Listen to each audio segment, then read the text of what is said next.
cette vidéo, je vais enfin vous faire une leçon des choses pour lutter contre la poussière, parce que je crois que c'est le problème que toute fimoteuse a. Malheureusement personne n'y échappe, mais bon, on a quand même quelques astuces qui traînent pour lutter contre la poussière, parce que évidemment c'est la question qu'on m'a sans doute le plus posée à faire comme vidéo.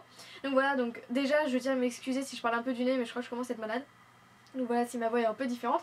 Voilà, et du coup je vais tout de suite vous montrer les astuces. Donc évidemment la première c'est de laver tout votre matériel que vous utilisez le plus souvent, votre rouleau, votre lame, vos plans de travail, voilà, tout ce qui peut être lavé, vous le lavez. Donc pas forcément en changeant à chaque fois de couleur, même si c'est préférable, mais en tout cas évidemment à chaque fois juste avant de commencer la fimo, il faut tout nettoyer au peigne fin et tout essuyer.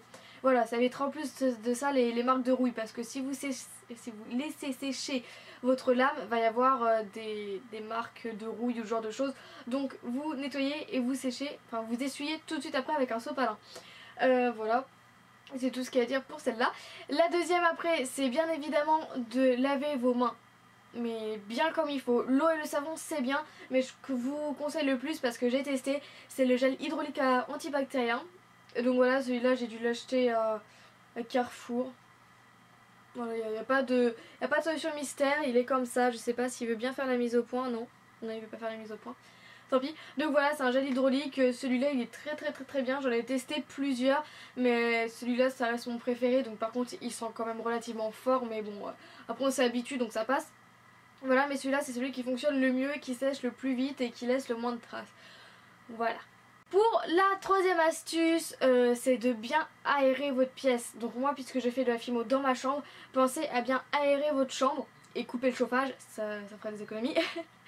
Voilà, donc pas, je sais qu'il fait froid, donc pas quand vous fimotez, mais par exemple le matin et que vous allez fimoter, je sais pas, quand vous allez déjeuner ou que vous n'êtes pas dans votre chambre, aérez votre pièce.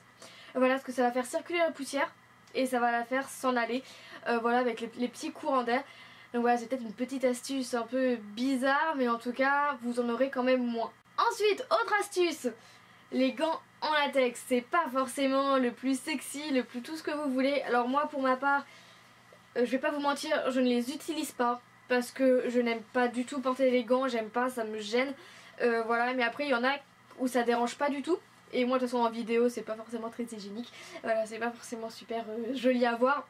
Donc voilà, des gants, ça évitera les traces de doigts et les traces de poussière, voilà. Mais moi ça me gêne donc je n'en mets pas, mais je sais que ça fonctionne parce que je l'ai déjà testé. Autre solution qu'on m'a aussi beaucoup dit et qui fonctionne, j'ai testé, c'est du talc. Donc là par contre j'ai pas de talc à vous montrer parce que j'en ai plus. Voilà, mais du talc, vous pouvez trouver ça en rayon bébé ou je sais pas, n'importe où en grosse surface. Voilà, de mettre du talc sur vos mains et fimoter. Donc évidemment ça va mettre de la poudre blanche partout, mais vous mettez votre créa au four, voilà. Et après le four, donc après la cuisson, vous pouvez les mettre dans l'eau et ça va enlever toute la poudre. Voilà, et comme ça il n'y aura pas de poussière ni de traces de doigts. Voilà, moi j'utilise pas vraiment le talc. Voilà, parce que je trouve ça pas pratique. Et même pour faire des vidéos, c'est pas forcément très joli de voir de la poudre blanche partout. Voilà. Mais il y a beaucoup de personnes qui m'ont dit cette solution qui apparemment fonctionne. Donc voilà, c'est pour ça que je vous l'ai dit, mais moi je ne l'utilise pas. Autre petite astuce, je sais plus à combien j'en suis. N'hésitez pas à regarder le petit numéro là en bas, ou là plutôt de ce côté là. Ça peut paraître bizarre, mais faites attention à ce que vous portez quand vous faites de la fimo. Par exemple, un t-shirt en coton fera beaucoup moins de poussière qu'un pull noir, par exemple pour les pluches qui se baladent ou de couleur foncée en général. Voilà, ça peut paraître bête, mais les vêtements renferment de la poussière, et si vous avez quelque chose plutôt en coton et pas en laine, par exemple parce que la laine ça renferme beaucoup de poussière, ça volera moins. Donc ça peut paraître bête, mais c'est un constat que j'ai fait quand j'ai fait de la fimo en débardeur ou en t-shirt normal, que en sweat ou en pull on voit quand même une nette différence. Voilà, ça peut paraître bizarre, mais voilà, juste attention à ce que vous portez parce que ça peut renfermer de la poussière, et puisque vous allez bouger et tout, et puis vous faites devant vous, la poussière peut tomber. Voilà, c'était quelque chose, mais en tout cas ça a fait une différence, peut-être que vous aussi, je ne sais pas. Une autre astuce que j'ai découvert, c'est de l'acétone. Voilà, l'acétone c'est ce qu'on peut utiliser pour les ongles, donc pour le dissolvant je pense que ça marche aussi. Donc ça c'est de l'acétone pur qu'on peut trouver partout en grande surface, Carrefour, Auchan, voilà, on peut en trouver vraiment partout. Dans les rayons, dans les produits ménagers ou chimiques ou je sais pas trop le rayon, mais je sais qu'on trouve en grande surface à peu près partout.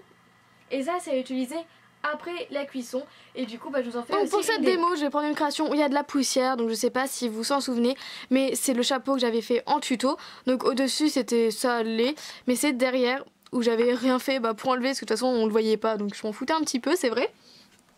Et donc du coup maintenant je vais m'en occuper parce que aussi c'est l'occasion maintenant de vous montrer comment on enlève la poussière. Donc je vais prendre un coton-tige que je vais tremper dans l'acétone, voilà, et ensuite on va venir frotter.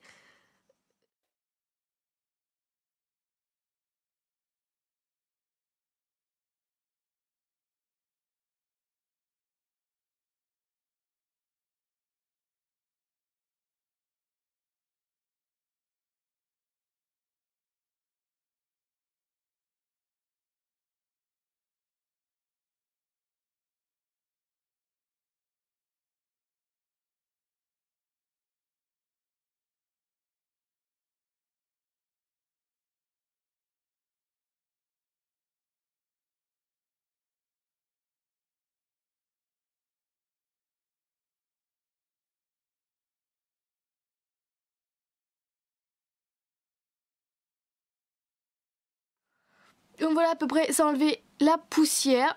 Et maintenant ce qui reste là c'est des taches que je vais vous montrer tout de suite dans la prochaine astuce. Autre façon d'enlever la poussière, les traces de doigts et tout, c'est de poncer votre création. Voilà, donc ça c'est moi qui l'ai découpé. Donc ça c'est du papier ponçage P600. Donc voilà, c'est un tout petit grain. Plus le grain sera petit et mieux ce sera.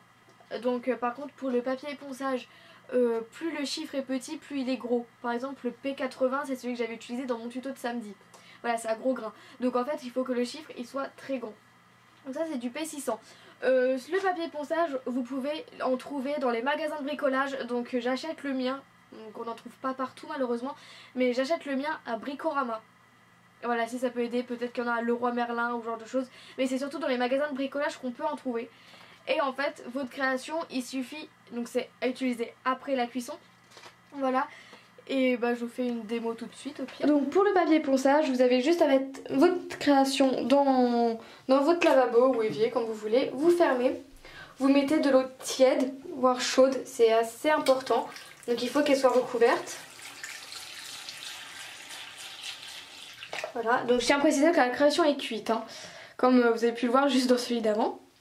Vous allez couper un carré du papier ponçage, voilà, j'ai coupé un carré, vous le mettez dans l'eau, voilà, no problème. Puis vous allez mettre du savon ou du liquide vaisselle comme vous voulez. Moi je vais utiliser du shampoing, j'ai que ça sous la main, désolée. Ok, je pense que ça suffit, là j'en ai même mis beaucoup. Voilà, il faut faire un peu mousser.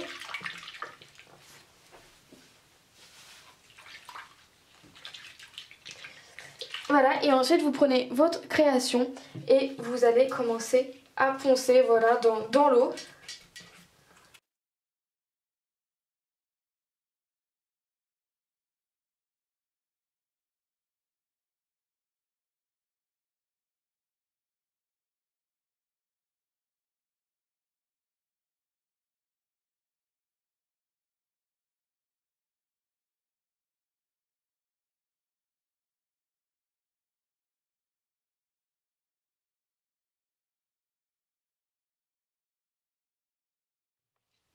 Donc voilà le résultat, il nous reste quand même un petit peu, mais après ça c'est la couleur qui était dans la création.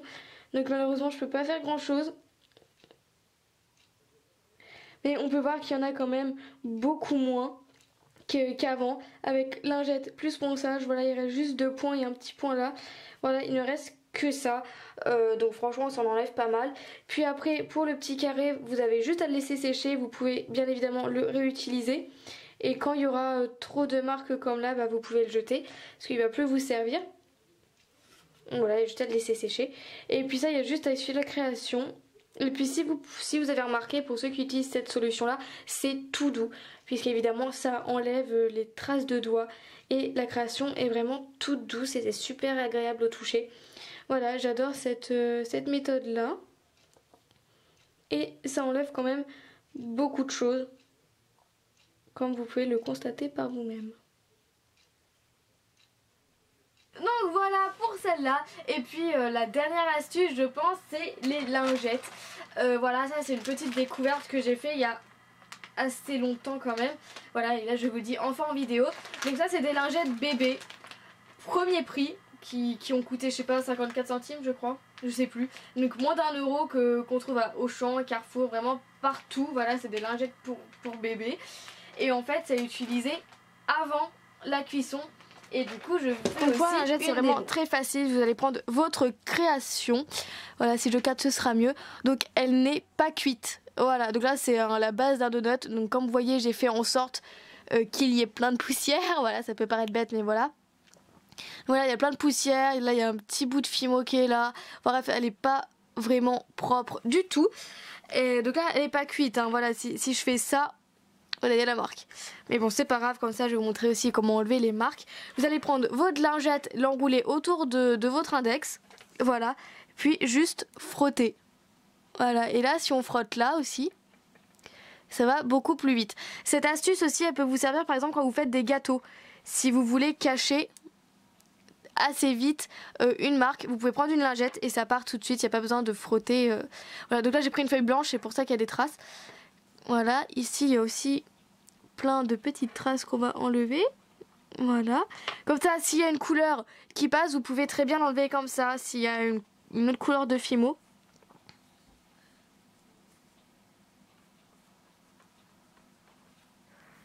Voilà, n'oubliez pas de changer d'endroit pour votre index, hein, parce qu'il faut pas rester là où il y a plein de traces.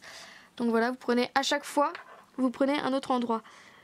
Voilà, là il y a une grosse trace qu'on va enlever.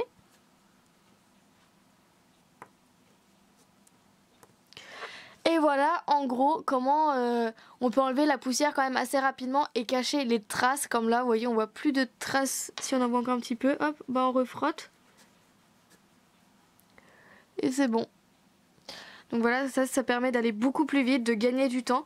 Et par contre si vous le testez en même temps, vous voyez qu'après ça colle et que c'est humide. Donc pour pouvoir la réutiliser et pour éviter de mettre des traces de doigts, il faut laisser la création comme ça, ne pas y toucher. Parce que si je prends mon doigt, hop, et là on voit une belle grosse marque digitale. Et c'est pas beau du tout. Donc on repasse la lingette. Oui, parce qu'en même temps ça permet d'enlever les traces digitales. Ça c'est plutôt bien. Voilà, une fois que vous avez fait ça, hop, vous laissez sécher, donc ça prend entre 5 et 10 minutes. Voilà, pour éviter que ce soit humide, sinon ça va être horrible, ça va coller, vous allez mettre encore plus de traces qu'avant. Donc voilà, il faut juste laisser sécher, c'est tout. Et après, vous pouvez finir votre création en mettant de la déco ou autre, voilà, vraiment ce que vous voulez. Et après, mettre au four. Donc la lingette, c'est à faire avant la cuisson. Voilà. Donc voilà, c'était toutes mes astuces, je crois qu'il y en avait 9. J'espère que ça vous aura plu, que vous aurez bien tout compris. Si jamais vous en avez d'autres en plus, n'hésitez pas à les mettre en commentaire pour que tout le monde puisse les voir. Donc là on est en train de faire une guerre contre la poussière, là, voilà. Il faut lutter contre la poussière. Et ça c'est quelques astuces. Donc en fonction des astuces, il y en a qui marchent plus ou moins, à vous de voir. Mais en tout cas je sais que j'utilise beaucoup en fait le nettoyage, à vrai dire. J'utilise beaucoup l'acétone et le gel hydraulique antibactérien. Voilà, c'est les deux que j'utilise le plus. Voilà, je ne ponce pratiquement jamais mes créas ou ni les gants, le talc, voilà. Et les vêtements aussi, il faut faire attention à ce que vous portez. Bon, c'est pas forcément le détail le plus important, mais c'est ce qui pourra au moins limiter un petit peu la poussière. Donc voilà, j'espère que ça vous aura rendu service, que vous saurez quoi faire contre la poussière maintenant. Après, c'est à vous d'adapter la méthode qui vous parle le plus. Voilà, donc c'est des choses qu'on peut faire à bas prix, qu'on peut trouver chez nous. Donc voilà, faut aussi faire attention à ça. Et sinon, bah, la solution mystère, faut juste faire attention quoi, parce qu'il n'y a pas de produit mystère. Voilà, tout simplement. Donc j'espère que cette vidéo vous aura plu. Et du coup, on se retrouve mercredi pour la prochaine vidéo. Et puis, bah, je vous souhaite aussi de bonnes fêtes de fin d'année, puisque voilà, ça va être le nouvel an. Et du coup, bah, mercredi. Salut! Ça aussi, Gros Nounours, il a piqué ma place. Il s'appelle Paddington. Je l'ai eu à Noël. Et du coup, bah, il a piqué ma place, il s'est pensé, je me retrouve debout.